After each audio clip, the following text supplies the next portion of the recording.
Yeah, welcome. So the topic we'll be discussing in this lecture is interrupt driven IO. As we have discussed in the last lecture, there are three types of IO. The IO can happen in three ways. Okay. The first method is program driven IO or programmed IO. The second is interrupt driven IO, and the third is DMA, direct memory access. So the topic of today's session will be interrupt driven IO. So first let us have a brief overview of that. Of course, we have discussed that in the last class. So if you recollect, in programmed IO, the processor will give an IO command, it will issue an IO command, and then it will keep on wait for that IO to complete. Okay. But in contrast with that, in interrupt driven IO, the processor will issue an IO command and then it will start doing its other job. If there is some other process it has to attend, it will attend that. Once that IO is completed, the respective IO module will generate an interrupt to the processor. Okay, and then again the processor will come back to this particular IO module and get the result. Okay, and then it will proceed. Okay, so this is the whole principle in which interrupt driven IO works. So this flowchart clearly explains this.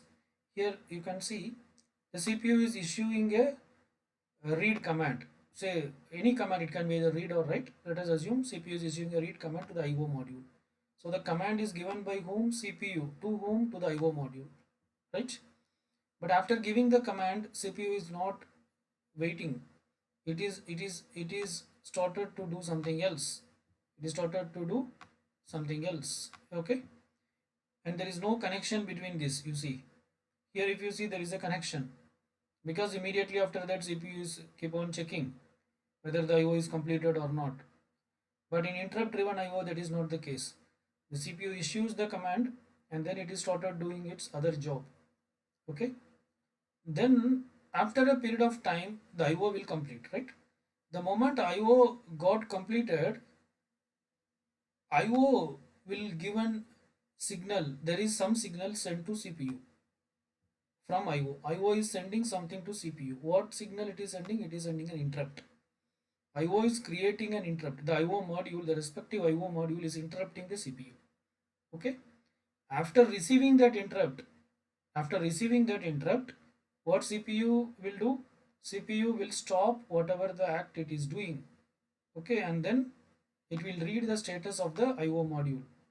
It checks the status. First it reads and then it checks the status whether it is completed or not. If it is ready, okay, sometimes it may be error. Okay, if it is error, it will stop there, it will exit. Suppose the IO is successfully completed, then it means that it is ready. Okay, now the result is available in the IO module. So the CPU is reading that, read the word from the IO module. Okay, or you can say that CPU will place a request.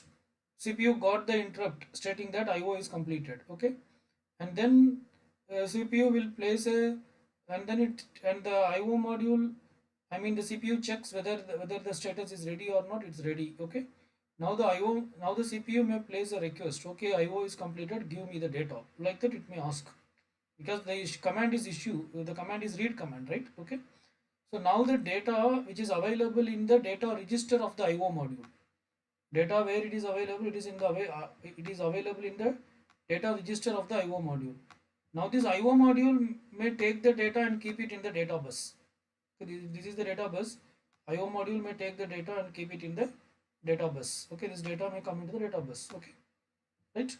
Once it comes to the data bus, then so that here it is mentioned like this. You can see here in the diagram, you can see it is mentioned IO to CPU.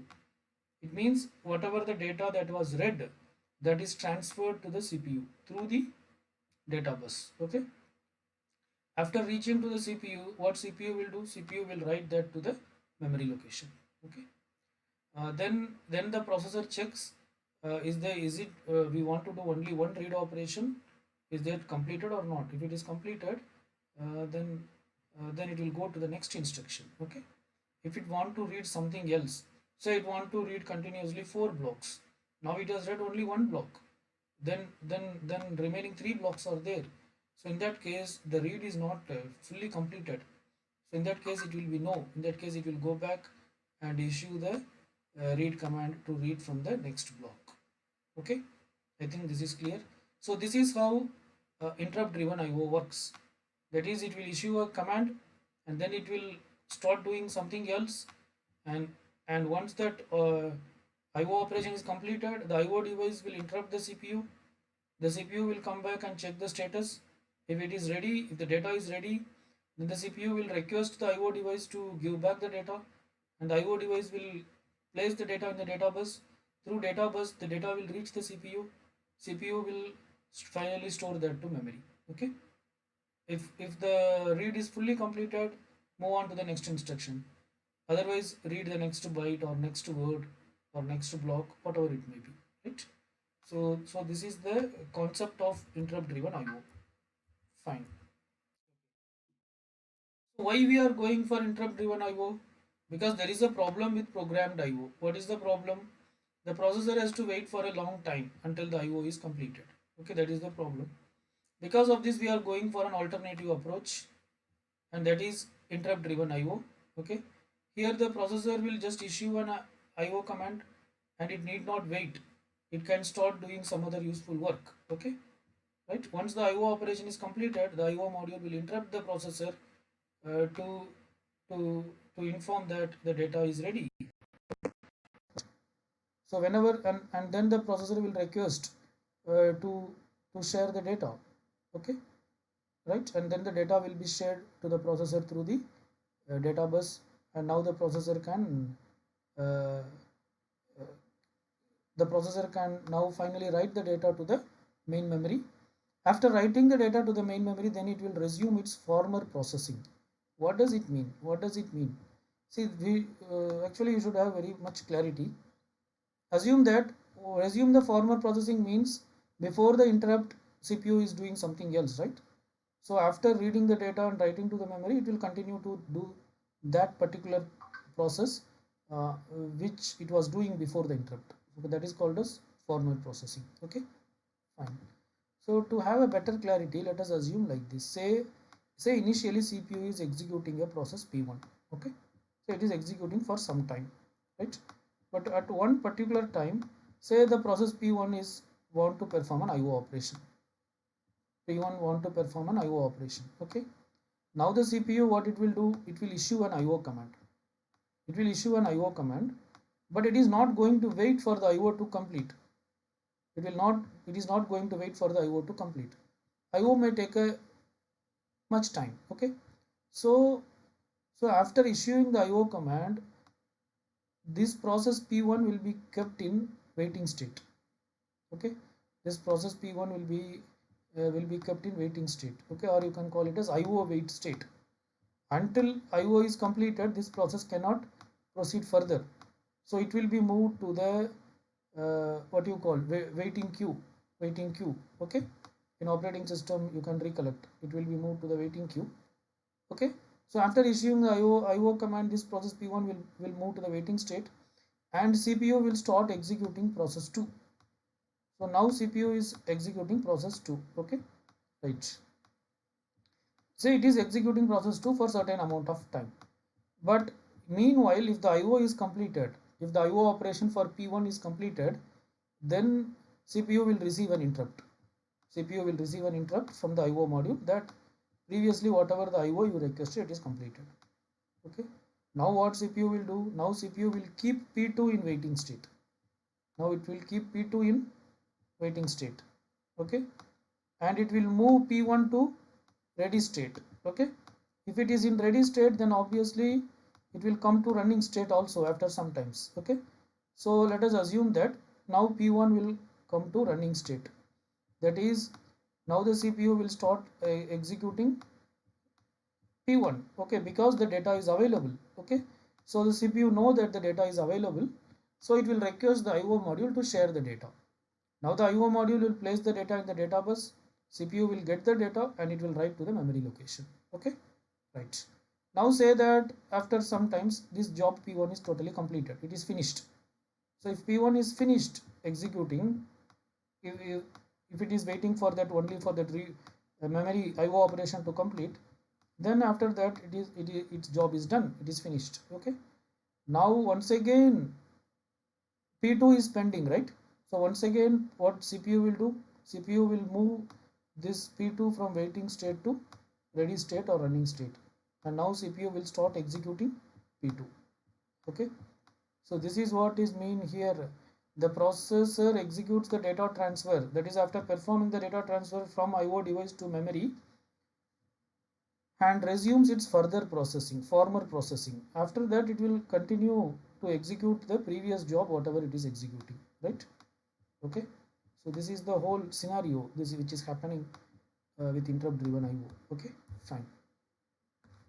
Okay, so in interrupt driven IO, if you see like how we have discussed earlier, the previous example, if processor is currently executing P1 and P1 requests an IO operation, okay, then P1 will be put up in wait state. P1 will be put up in wait state. Okay, P1 will put up in wait state, right?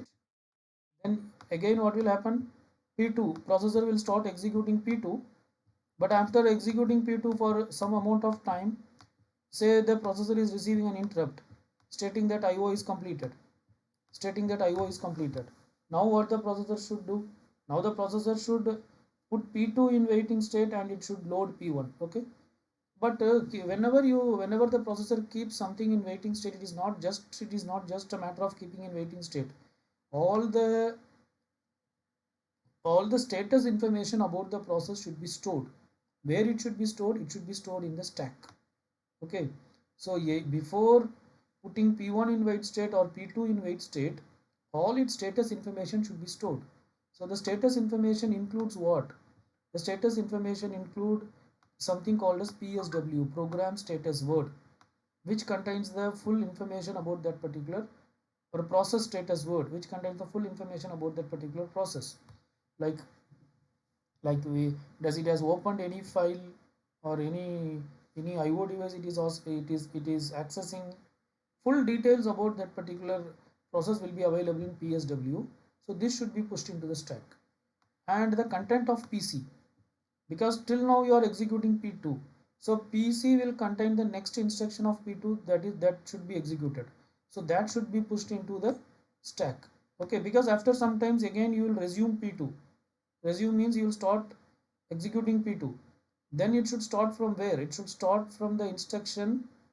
It should start from the instruction following the instruction by which you have stopped executing P2. Okay, right? If you put P2 when P2 is executing instruction 10, okay, so P2 was put in wait state after executing instruction 10, then it should continue with which instruction? Instruction 11, and this information is available where in PC program counter. So this should be also pushed into the stack. Okay, if there are any other state information about the process, that particular process, if any other local variables or any other information which will decide the state of the process, if any other state in the sense to which will help to understand the current situation of that process, all such information also should be pushed into the stack. Process state information, okay, we'll call it as process. Here it is there, process state information. All these should be pushed into stack. Then only you can keep a process in a waiting state. Then only you can keep a process in the waiting state. Okay, now if P2 is executing, meanwhile if an interrupt is received stating that IO is completed, now you have to put P2 in wait state. But before keeping P2 in wait, you have to do all these things. All these things should be pushed into the stack. Okay, then P1 will be loaded. Again, loading P1 means what? Loading P1 means what? Like how while putting P2 in wait state we are pushing all these things. Similarly, while pushing P1 also, I mean while making P2 in wait, we are pushing all these things to the stack. Similarly, before making P1 wait also, the operating system might have pushed its program status word, its PC, its process state information, everything into the stack. That should be restored. Okay, that should be restored. Then only you can resume P1. So whatever the PSW, program status word, program counter and process state information related to the process P1, all these should be restored. Okay. So once it is restored, it means that now CPU can execute P1 from where it has left previously. Okay. Or it can execute P1 immediately after the instruction from where it has left previously. Okay. Right. So this is what is shown in this flowchart. Okay, this flowchart, what it shows in the sense, assume that initially P1 is executing. Meanwhile, P1 creates an IO wait. I mean P1 creates a request an IO operation. So CPU issues an IO command.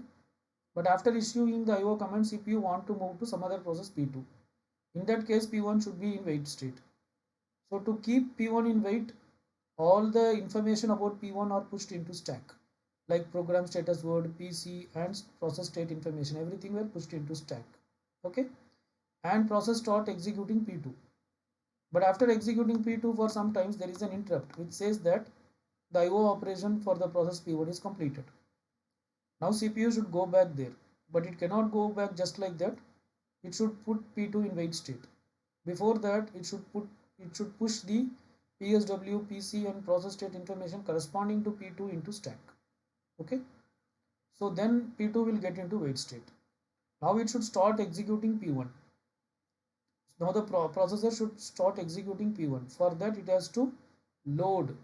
It should load the program status word PC, the content of program counter and process state information of P1. It should load those informations of P1 back to the memory. Okay, then back to the respective registers. That is PSW will come to program status word register. The old content of PC which is in stack will come to PC. Like that, respective thing will come to the respective register. Once that is done, CPU can start resuming executing P1. Okay, right?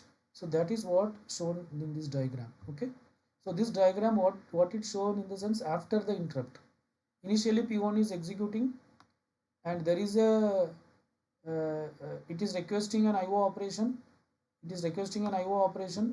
So P1 was kept in waiting state by pushing all its program status word, PC and other information to the stack.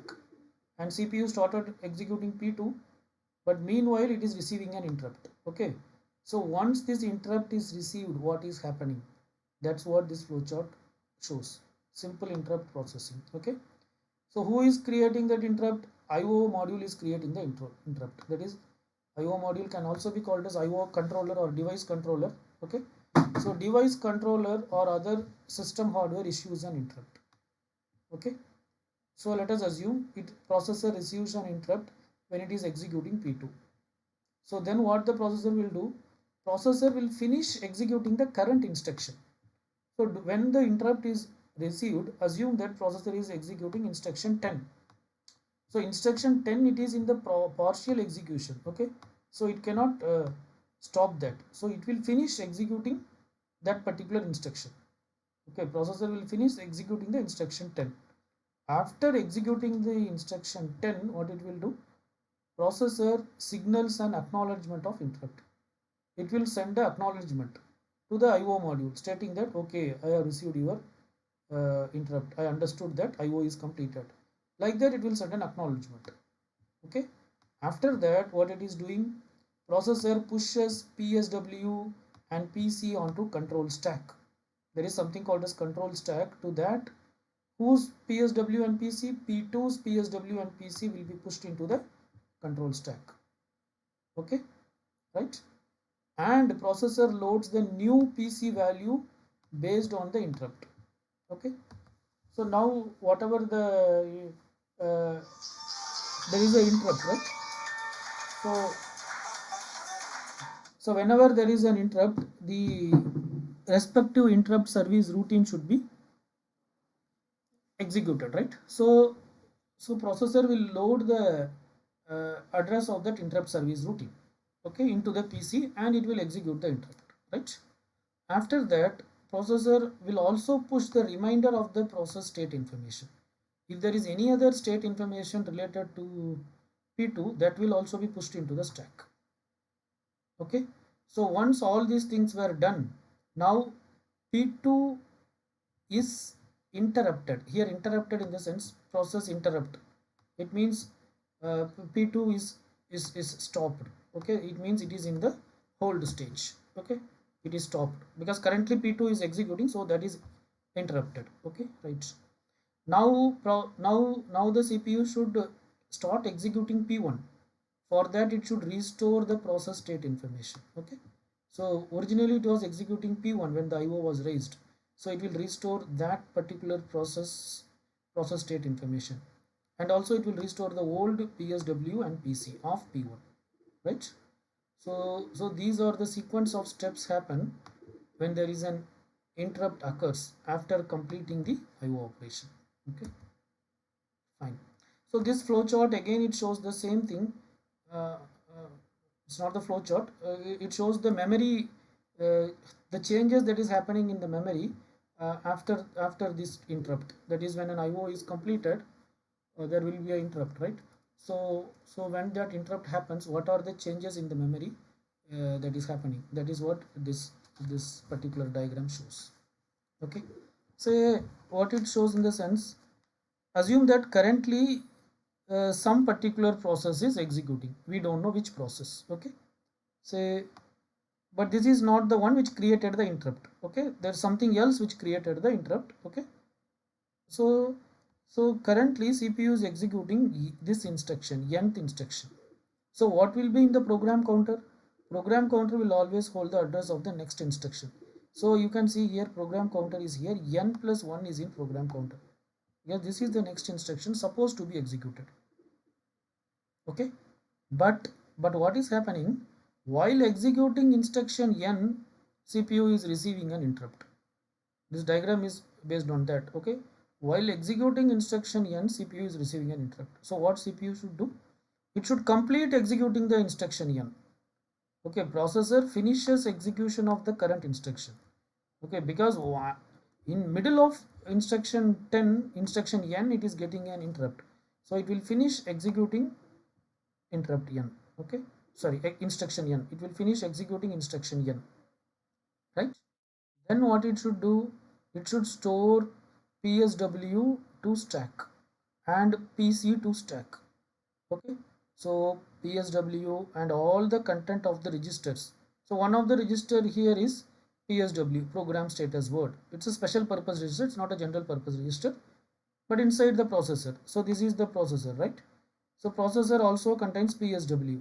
So the content of PSW, all general purpose register, program counter, all these were pushed into stack. Okay, previously stack top is T. After pushing all these things, the content of general purpose register, PSW and program counter, the new stack stop becomes T minus M. The new stack top becomes T minus 1, T minus M. Okay, so you recall where stack grows from higher address to lower address, which we have discussed sometimes earlier. Okay, so currently if stack stop is T, after pushing these items, stack top becomes T minus M. Okay, now there is an interrupt. Whenever there is an interrupt, what should be executed? Interrupt service routine should be executed. Let us say interrupt service routine is available at this part of memory, starting with address y to y plus l. The starting address of the interrupt service routine is y. The ending address is y plus l. Okay, so now this should be executed. So this address of y, this whatever this address where y represents, that should go into program counter. Okay, so that this y is getting into program counter. Are you getting right? So now this interrupt service routine will execute. Okay, now this interrupt service routine will execute. Okay, and the interrupt will be served, and the interrupt will be served, right? Okay, and also note this, the new stack top becomes what? T minus M. So stack pointer is the one which always points to the stack top. Stack pointer is the one which always points to the stack top. Okay, so stack pointer is previously stack pointer is T, now it is updated with T minus M. Okay, now the interrupt service routine is executing and it serves the interrupt, whatever the job, I mean whatever the interrupt service routine, in the sense what it will do, it will move the content of the content whatever the CPU has requested an IO operation, right? That data is available in the data register, that it will move it to the memory, right? Once that is completed, again CPU should resume this process, right? Whatever the process it has kept in pending, it should start executing, right? How it will start executing that? So whatever pushed in the stack, it should be reloaded into processor. Okay, so what will happen now, that is happening in this diagram. Previously whatever has been pushed, like PSW, general purpose register, all these are again reloaded back to their respective register. The content of program counter is also reloaded. Okay, once this is done, now the stack size will reduce from t minus m to t. Okay, so now stack becomes what? Previously stack is t minus m, now it will become t. Now t will become the new stack, I mean top of the stack. So stack pointer will always hold the address of the top of the stack. Okay, and now what will be in program counter? It will be n plus 1, because previously when interrupt occurred, at that time it was executing which instruction? Nth instruction. Okay, so now program counter is n plus 1, so it will start executing from n plus 1th instruction, right? Okay, so this is how interrupts are handled uh, uh, through interrupt driven IO. Okay, it's a general interrupt service routine which we have discussed several times. Okay, I think it's clear, right? Now there are two design issues with respect to the implementation of interrupt driven IO. What are they? The first design issue is that, see, we have multiple IO modules. The question is how the processor will determine which device is issuing an interrupt. We have multiple IO module, and each IO module can have multiple devices. Okay, so when there is an interrupt stating that a particular operation is completed, how the processor will know that, which device is issuing the interrupt. Okay, this is one question, one issue. Second issue is, if more than one interrupt occur at the same time, okay, then how the processor should decide like which one to process first. Okay, first question is what? Say there is one particular line for interrupt. All devices, you may have many IO modules, but all the IO modules are connected to one line.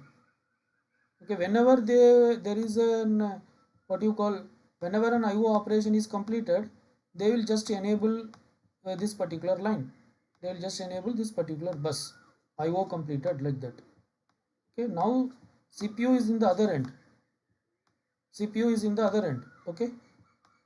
in the other end. How the CPU, whenever there is a signal received in this line that stating that IO is completed, how the CPU will know that this IO completion is an interrupt, right? It is coming from which device? How it will understand? That is first question.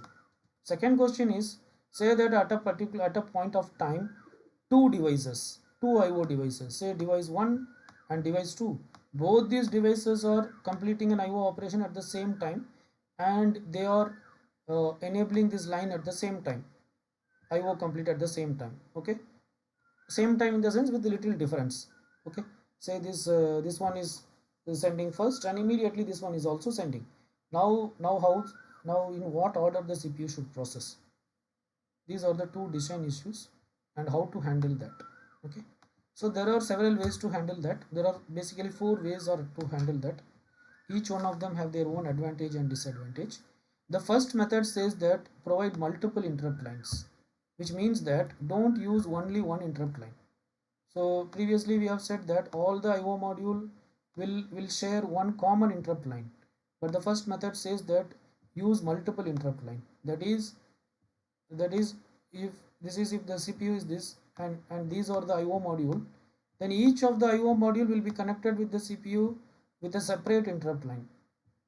Okay, if any interrupt is raised by, say, this is module 1, this is module 2, this is module 3, this is module 4, if any interrupt is raised by module 1, it will be through this line. Module 2 it will be this through this line. Module 3 it will be through this line. Module 4 through this line. Again each IO module is having different IO devices. Okay, so that is different issue. But now at least processor can understand the IO, I mean the interrupt is coming from which module.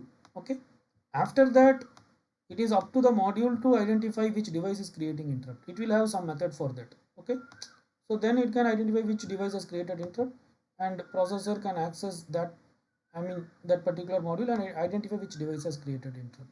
Okay, so the first method says that use multiple interrupt lines. That is, for different IO modules use different interrupt lines. Okay, this is a very simple and straightforward technique, but implementing this in practical is very difficult, because you cannot have different lines for different IO modules. It is highly impractical. Okay, or sometimes it may so happen that, okay, even if you have multiple lines, okay, sometimes it may so happen that maybe all these 4 lines may be connected with different IO modules, but you may have one line which is connected with 2 modules. You may have one lines which is connected with 2 modules, something like this. So this is one module, fifth module. Fifth module is connected with sixth module. Okay, it is not directly connected with CPU. Now both fifth and sixth IO module will use the same line to generate an interrupt. Now how the CPU will understand whether it is coming from the fifth module or from the sixth module. So such issues will happen with multiple interrupt lines, and mainly it is impractical to have that many interrupt lines. But this is a very simple and straightforward technique. Okay, so but in the real time using this is difficult, right? So even if multiple interrupt line is used, we may face some issue like this. That is, one line may be connected to more than one IO module, right? It is likely that each line will have multiple IO modules attached to it. Okay, so finally multiple interrupt lines should also depend on other techniques. Should also depend on other techniques. Okay, so what are the other techniques that we will discuss? Okay, the second technique is software pool. So this technique, what it says in the sense, it's a very simple technique. This technique, what it says in the sense, uh, say for example, this is the CPU.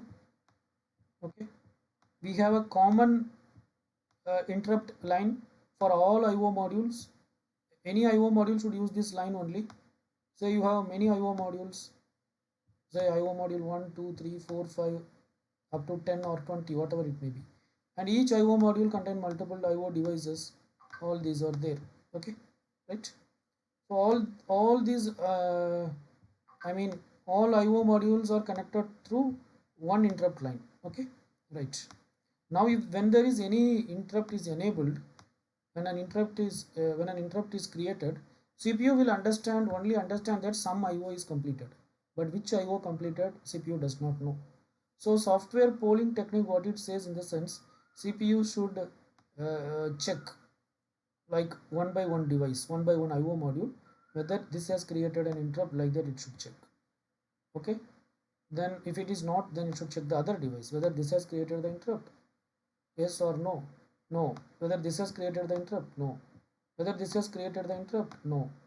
Whether this has created the interrupt? Yes.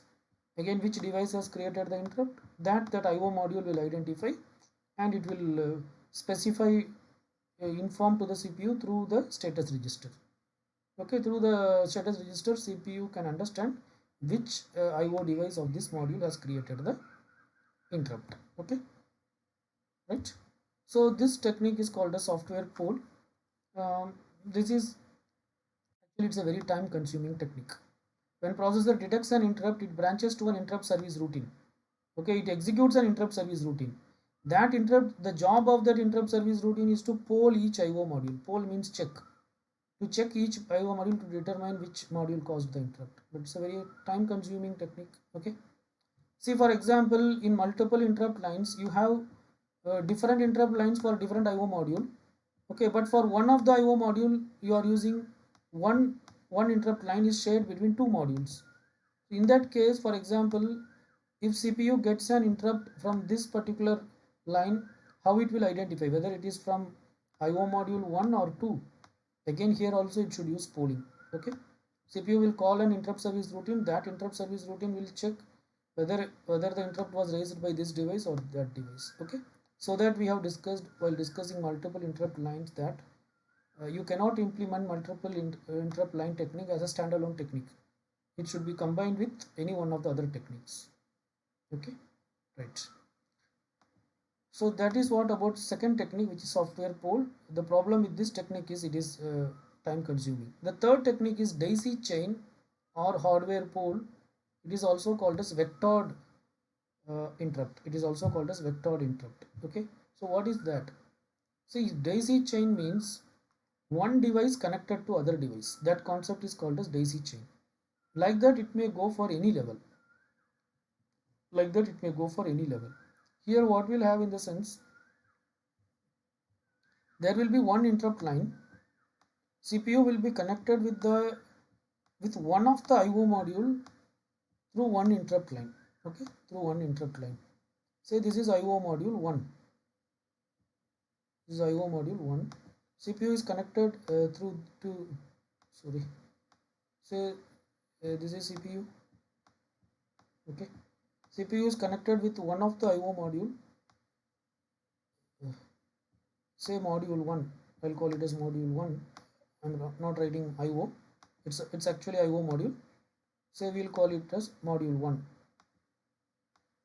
Okay, we'll call it as module 1. Now the other devices, how it will be connected in the sense. So this module is connected through CPU through the interrupt line. The other modules are daisy chain. Daisy chain means module M2 will be connected with M1. Okay. So in M1 there will be multiple lines available. This is called as daisy chain. In M1, if there are 4 lines available, 4 cables available, then 4 modules can be connected with M1, 4 IO modules. Other than M1, 4 modules can be connected. So M3, this is another IO module. M4, this is another IO module.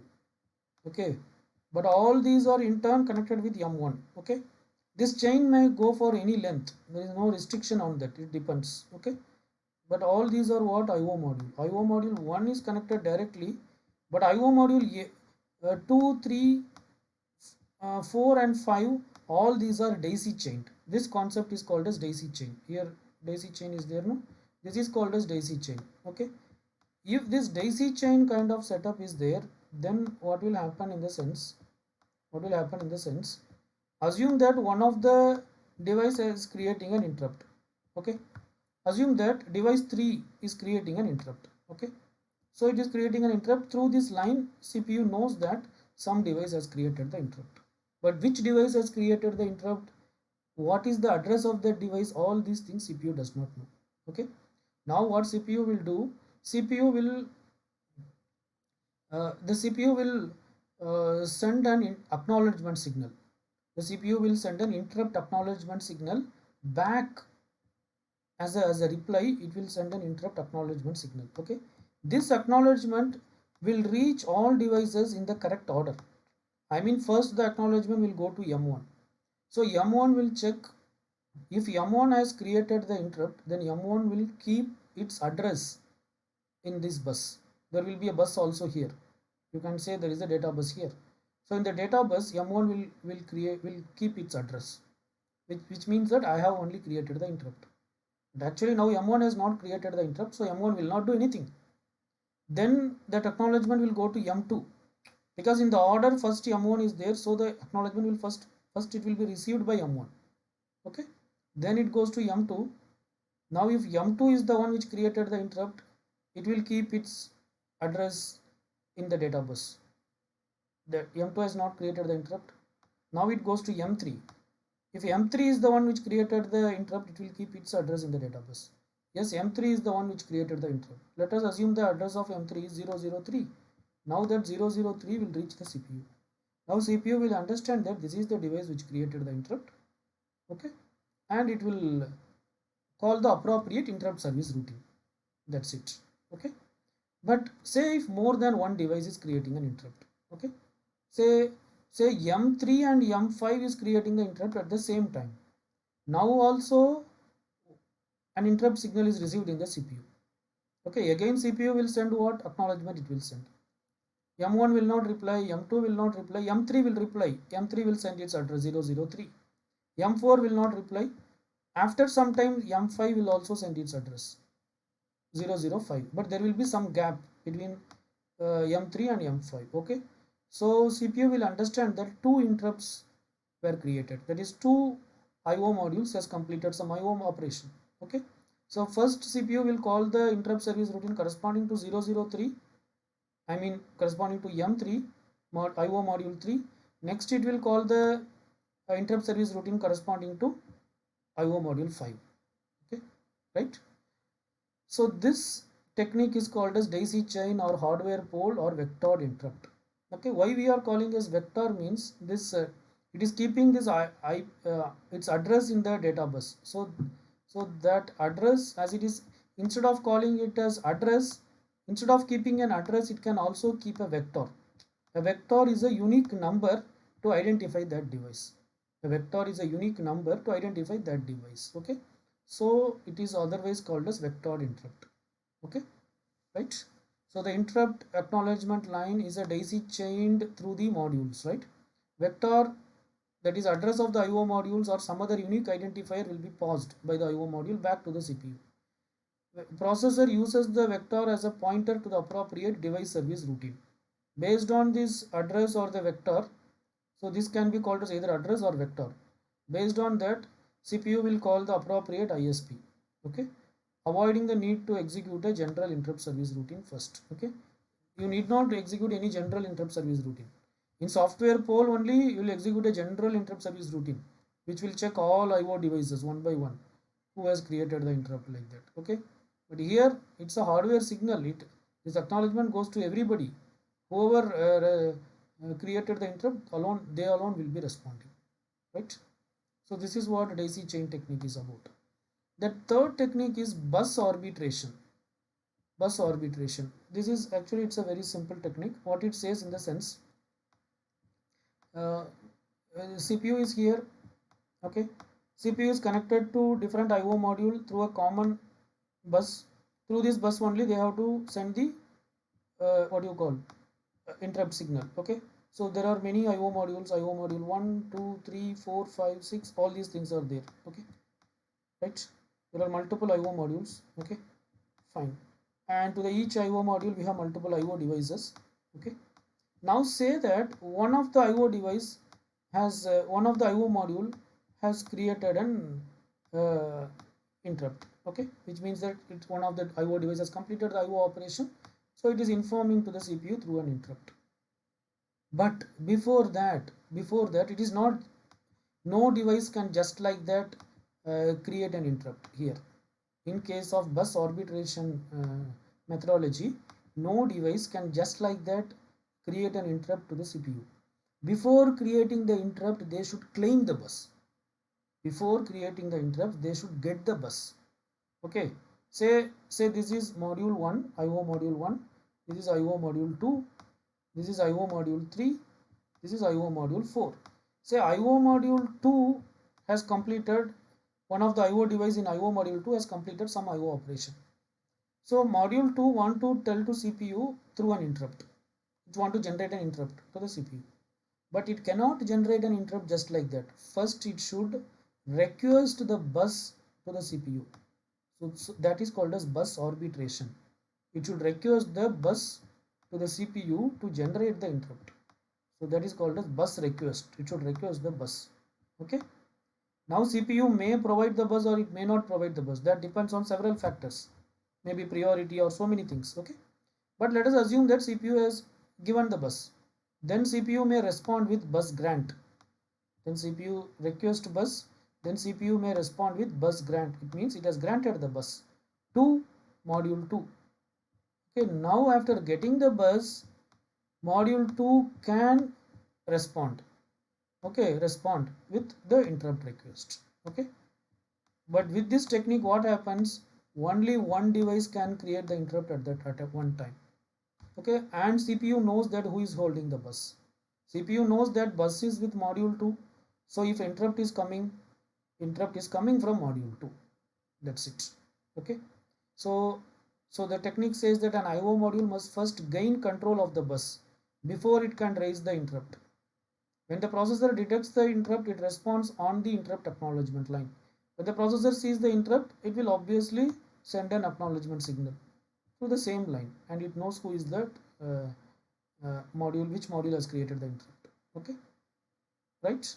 Then the requesting module places its vector on the data line. Okay, after sending the request, after first the module claims the bus, then the CPU will send an acknowledgement, then the requested module will place its vector or its address in the data bus. Through that vector or address, CPU will call the appropriate interrupt service routine. Okay, so these two techniques are called as vectored techniques. Okay, daisy chain and bus arbitration. Right. So that's it about interrupt driven IO. Fine, let us stop here. Thank you.